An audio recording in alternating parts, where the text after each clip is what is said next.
좋은 날입니다. 오늘도 말씀 안에 승리하는 하루 되시기를 기도하겠습니다. 오늘 생명의 산 본문은 로마서 6장 15절부터 23절입니다. 오늘 본문에서는 바울은 의의 종으로서 거룩함에 이르는 삶을 살아갈 것을 도전하고 그 삶의 결과가 영생이라는 것 또한 말하고 있습니다. 이 구절들을 통해 하나님께서 무엇을 말씀하시는지 살펴보도록 하겠습니다. 15절부터 16절입니다. 그런즉 어찌하리요?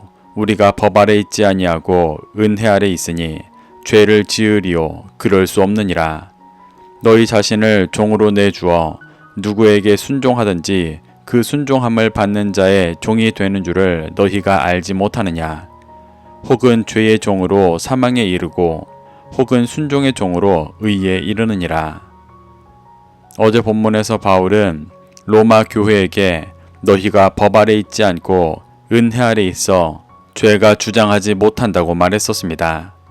그리고 오늘 본문에서는 로마 교회가 법 아래 있지 않고 은혜 아래 있기 때문에 죄 자체를 지을 수 없다고 말하고 있습니다. 여기서 법 아래 있다는 것은 율법과 도의 초보에 묶여 형식적인 신앙생활을 하던 삶을 말하는 것입니다. 이러한 삶의 대표적인 예가 유대인들입니다. 아브라함의 자손으로 복음을 알고 있었음에도 율법에 묶여 살아갔습니다. 그래서 그들은 죄를 끊임없이 반복해 나라가 멸망당하기까지 했었습니다. 이와 반대로 은혜 아래 있다는 것은 앞선 맥락에서 믿음으로 의롭다함을 받는 상태로 영과 생명의 법을 깨달아 내 안에 내가 죽고 성령님께서 내주하시며 그리스도께서 주인 되신 상태를 말하는 것입니다. 대표적인 예가 당시의 사도들이었습니다. 그들은 성령님께 붙들려 살았기 때문에 육신을 쫓아 범하는 죄를 지을 수가 없었습니다. 그런데 법 아래 있는 자들은 은혜 아래 있다는 말조차도 문자로 받아들여 내가 예수님을 믿으니 은혜로 이미 구원받았다고 여기며 성령님의 인도하심대로 살지 않았었습니다. 이러한 모습이 이미 로마 교회 안에 드러나고 있었기 때문에 교훈하고 있는 것입니다. 바울은 로마 교회에게 죄의 종이 되든지 순종의 종이 되든지 자신을 누군가의 종으로 내주어 순종해야 한다고 말합니다. 죄에 순종하고 있다면 죄의 종으로서 사망에 이르는 것이고 은혜 아래 주님의 종으로서 순종하면 의에 이르는 것입니다.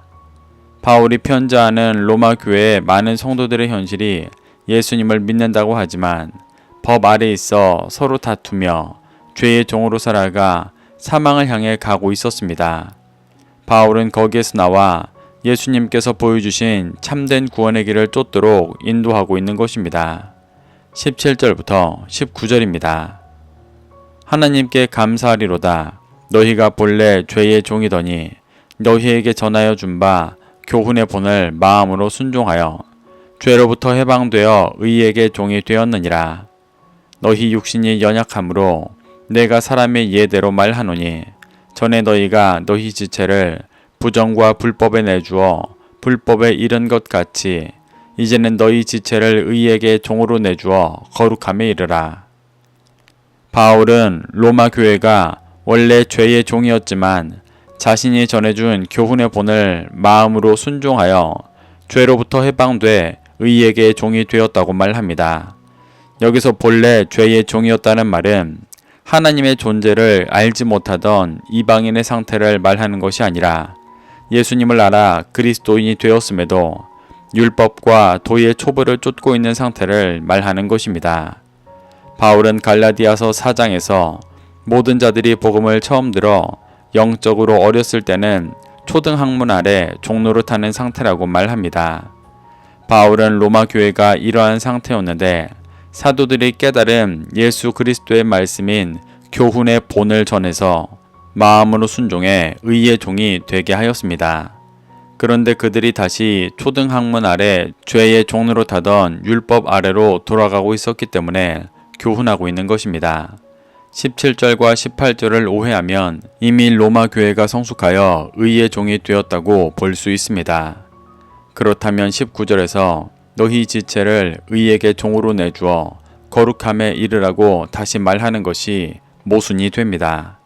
바울은 하나님께서 로마 교회를 죄에서부터 해방되어 의에게 종이 되도록 역사하셨지만 계속해서 율법 아래 자신의 지체를 부정과 불법에 내주어 불법에 이런 것 같이 살아가고 있었기 때문에 자신의 상태를 깨닫고 믿음으로 자신의 지체를 의에게 종으로 내주어 내 안에 내가 죽고 성령님께서 내주하시며 그리스도께서 주인 되신 상태가 되어야 한다고 말하고 있는 것입니다. 그 상태가 되어야 거룩함에 이르게 됩니다.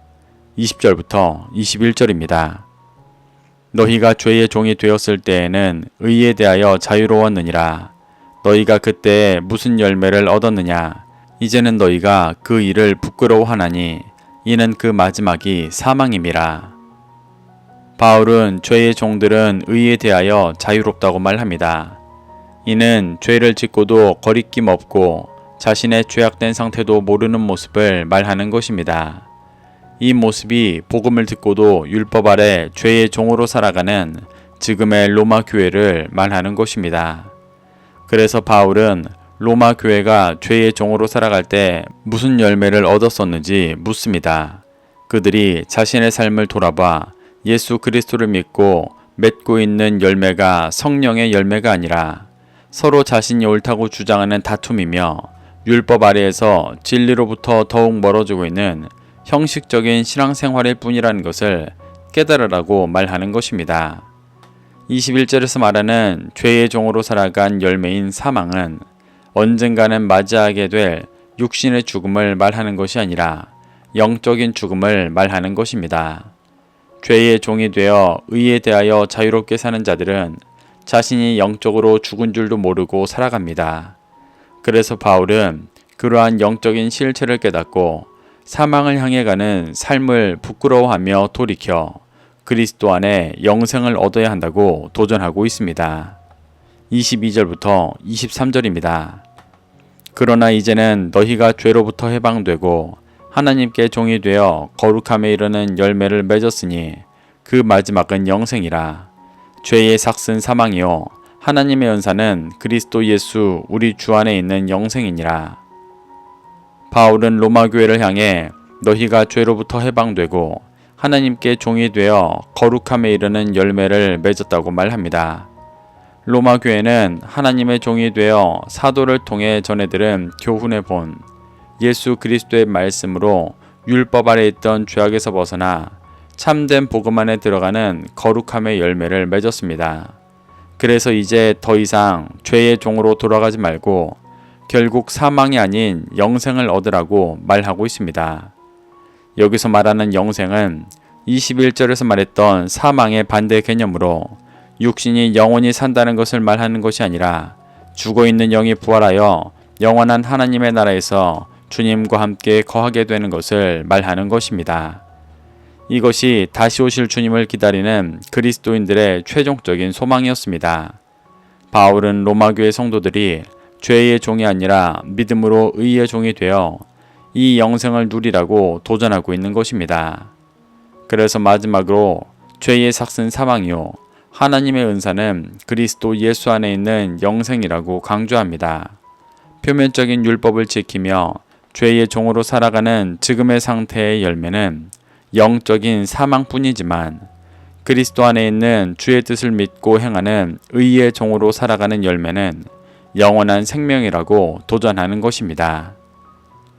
이렇게 바울은 오늘 본문을 통해 의의 종으로서 거룩함을 이루는 삶을 살아갈 것을 도전하고 그 삶의 결과가 영생이라는 것을 말하고 있습니다. 우리도 바울의 가르침 속에서 교훈받아 예수님을 믿는다고 하지만 표면적으로만 믿으며 죄의 종으로 살아가는 어린아이와 같은 신앙에서 벗어나 하나님께서 이루실 구원을 믿고 의의 종으로 살아가 영생의 열매를 맺는 그리스도인 되시기를 축복합니다. 오늘도 말씀을 심령에 새겨 승리하는 하루 되시기를 기도하겠습니다.